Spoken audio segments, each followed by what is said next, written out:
ekspektasi pemerintah terhadap pemulihan ekonomi di tahun depan memang cukup tinggi ya.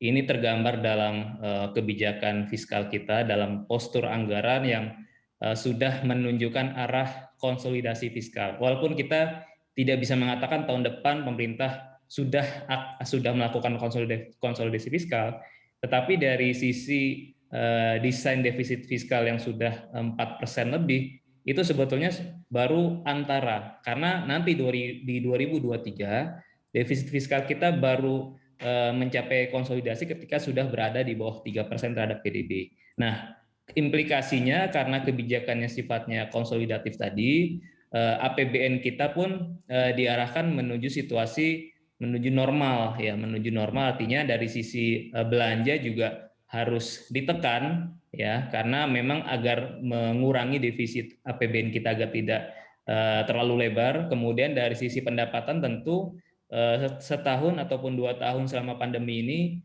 proses recovery dari pendapatan pajak pastinya belum akan maksimal.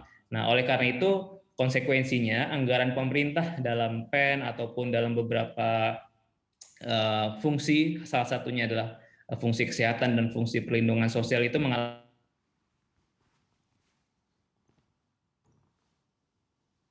mengarah terhadap kebijakan konsolidatif. Nah, ya ini tentu saja kita harus cermati juga dengan hati-hati, jangan sampai ekspektasi pemerintah yang terlalu optimis tadi karena set up proyeksi pertumbuhan 5-5,5% itu pada gilirannya tidak bisa mencapai ya. Khawatirnya kalau tidak tercapai nanti defisit APBN kita juga akan berpotensi membesar di atas 4,4% seperti yang di 4,8% seperti yang diproyeksikan oleh pemerintah.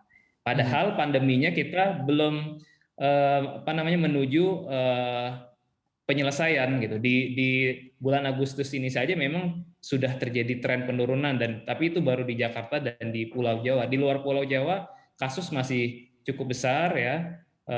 Lonjakan kasus masih tinggi dan juga program vaksinasi masih jauh dikatakan dari berhasil. Jadi saya pikir ekspektasi ini penting untuk mengirim sinyal positif, tetapi juga harus melihat realisasi ya penanganan pandemi di tahun 2021 ini juga. Berkaca terhadad penanganan pandemi, kalau kita melihat struktur anggaran untuk 2022 yang tadi juga saya katakan untuk belanja anggaran kesehatannya itu turun 21,8% rencananya atau outlook dari pemerintah atau ya rencana pemerintah begitu dari 2021 untuk outlook 2021 kan angkanya 326,4 triliun rupiah.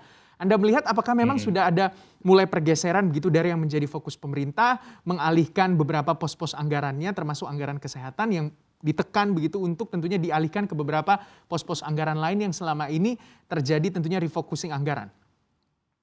Ya, saya melihatnya barangkali ada pertimbangan lain ya pemerintah kenapa cukup yakin bisa mengurangi biaya atau anggaran kesehatan ini karena tadi yang pertama adanya harapan dan juga target bahwa pandemi bisa berangsur terkendali di tahun depan ya, terefleksikan dengan komponen-komponen di anggaran kesehatan itu yang mengalami penurunan. Tetapi yang kedua juga selain adanya ekspektasi pengendalian pandemi Covid, sebetulnya dari realisasi belanja kesehatan tahun ini saja sampai bulan Juli atau semester 1 ini itu pun realisasinya masih cukup rendah. Gitu. Artinya memang alokasi anggaran yang besar di tahun ini pun tidak bisa sepenuhnya efektif dieksekusi gitu karena memang barangkali dulu 2020 alokasi belanja kesehatan di tahun 2020 ini terlampau besar ya alokasinya sehingga juga realisasinya memang tidak secepat budget yang sudah dialokasikan oleh pemerintah sehingga pemerintah mulai adjustment menyesuaikan bahwa anggaran kesehatan memang sampai tahun depan memang relevan untuk bisa dikurangi dan yang paling penting sebetulnya bagaimana anggaran belanja pemerintah itu bisa direlokasikan juga ke komponen belanja perlindungan sosial karena imbas pandemi terhadap faktor-faktor kesejahteraan sosial kita juga cukup besar dari sisi kemiskinan dan pengangguran juga masih tinggi. Jadi saya pikir itu juga harus menjadi arah kebijakan pemerintah ya untuk di tahun 2021 2022 nanti. Untuk informasi lebih lengkap dan berita terkait, klik link deskripsi. Dan jangan lupa juga untuk download aplikasi CNBC Indonesia yang tersedia di Play Store dan juga App Store. Jangan lupa subscribe ya.